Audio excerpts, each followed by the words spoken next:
कमाल है कि मैं आपसे सवाल पूछती हूं अक्टूबर 2024 का, आप इतिहास समझाने लग जाते हैं। चलिए कोई बात नहीं, मैं फिर कल की आपको एक और तस्वीर दिखाती हूं। कैसे कैसे एक और रॉकेट हमला हुआ, इस बार यमन से हमला किया गया। वो तस्वीरें दिखाइए अहमद अयाज साहब को।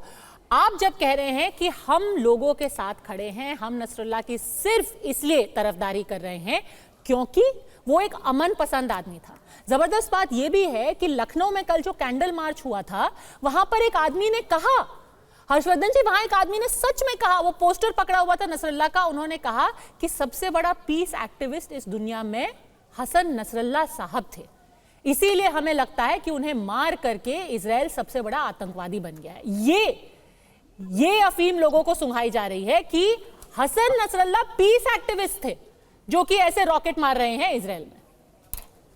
नहीं, वो इंडिविजुअल कोई बात किया होगा, उसका कोई इतना ज्यादा है नहीं। जो अहमद अयाज साहब को सुनते हुए मुझे लगता है कि देखिए, इन्होंने इतने उम्र के सावन पतझड़ सब देख लिए हैं कि इनको पता तो सब है।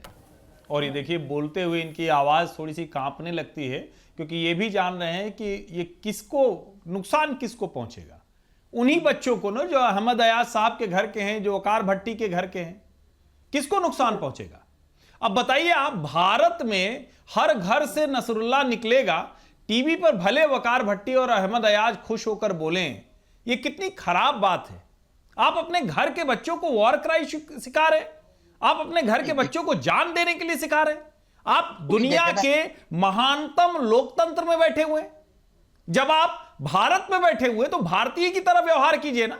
दुनिया के और हिस्से, मिडिल ईस्ट में क्या हो रहा है, Yemen, Iraq, Syria, Iran, Lebanon, फिलिस्तीन, वहां क्या हो रहा है।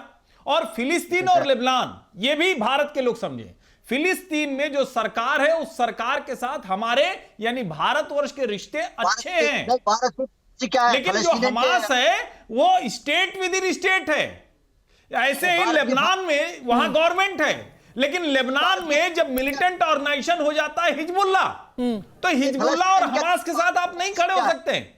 कम से कम देश के मुसलमानों को जो असली पिक्चर है वो दिखाइए ना अहमद अयाज साहब।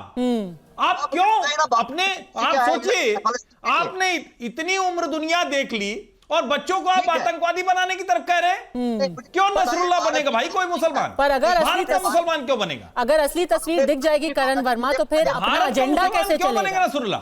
फिर आम आदमी नहीं कहेगा ना कि वो पीस एक्टिविस्ट था। नहीं पद्मजा जी, अहमद अयाज साहब को देख के बस एक ही शेर याद आता है कि ताउम्र यही गलती करता रहा, धूल चेहरे पे थी आईना साफ करता रहा। हर किसी को जालिम बना देंगे। जालिम यहूदियों ने हिजबुल्लाह का जन्म दे दिया, जालिम ब्राह्मण बोल रहे थे वकार भट्टी जी। तो इनका सिंपल है, रालिफ गालिफ सालिफ करके इन्होंने पंडितों को भगाया वहां से। आतंकी हमला खुद करेंगे, डेजिग्नेटेड टेरर ऑर्गेनाइजेशन खुद बनेंगे, पर बेचारे बन जाएंगे। उल्टा चोर कोतवाल को डांटे, कहेंगे कि भाई हमारे को फोर्स किया गया, हम मजलूम थे, हमारे साथ जुल्म हुआ। अरे आप कब तक ये बेचते रहेंगे पब्लिक को? कब तक आप ऐसे कितनी पीढ़ियों को और तबाह करेंगे? आज पत्थरबाजी खत्म हो गई कश्मीर से, आप लोगों की दुकान बंद हो गई। कभी हिजबुल मुजाहिदीन को आप नॉर्मल करते थे, क्या था ये पीडीपी? हिजबुल मुजाहिदीन की तो पॉलिटिकल आर्म थी, और क्या थी? इनको पॉलिटिकल पैटर्नाइजेशन मिला डेकेड्स आफ्टर डेकेड्स। आज जब आपकी दुकान बंद हो गई है तो आप दूसरी कहानी छोड़ा कर रहे हैं। ये कहानी और ये बात अब आपकी गलने वाली नहीं है, पब्लिक समझ गई अब क्या है। वकार भट्टी, कश्मीर में एक तरफ लोकतंत्र का पर्व चल रहा है और आप वाहवाही जयकारा किसका कर रहे हैं? हिजबुल्लाह का, जिसकी वजह से वहां युद्ध छिड़ने की कगार पे है वो पूरा रीजन, उसमें पूरा वर्ल्ड वॉर जैसी एक सिचुएशन बन गई है। आप उन लोगों की जयकार कर रहे हैं जो कि अपने पूरे इलाके को युद्ध में ढकेल रहे हैं। देखिए मैडम जी, मुझे भी पता है कि जम्मू कश्मीर में चुनाव हो, और मैं खुद चुनाव कंटेस्ट कर चुका हूँ, मैं भी चुनाव लड़ चुका हूँ। फर्स्ट फेज में मेरी भी वोटिंग हो चुकी है, मेरे चुनाव की भी। तो लेकिन उसका मतलब ये नहीं है कहीं जुल्म हो तो वहां आंखें बंद कर दो, जबान बंद कर दो। हमेशा बात करनी चाहिए, बोलना चाहिए, यही एक एक्टिविस्ट का धर्म होता है। मैं एक्टिविस्ट हूँ। मेरे लिए जब बांग्लादेश में हिंदुओं के साथ कहीं गलत हुआ तो आप जाइए ट्विटर पे, मैंने ट्वीट किया था, मैंने वीडियो भी अपलोड की थी, मैंने टीवी पे भी जाके बोला था, मैं उसकी मजम्मत करता हूँ।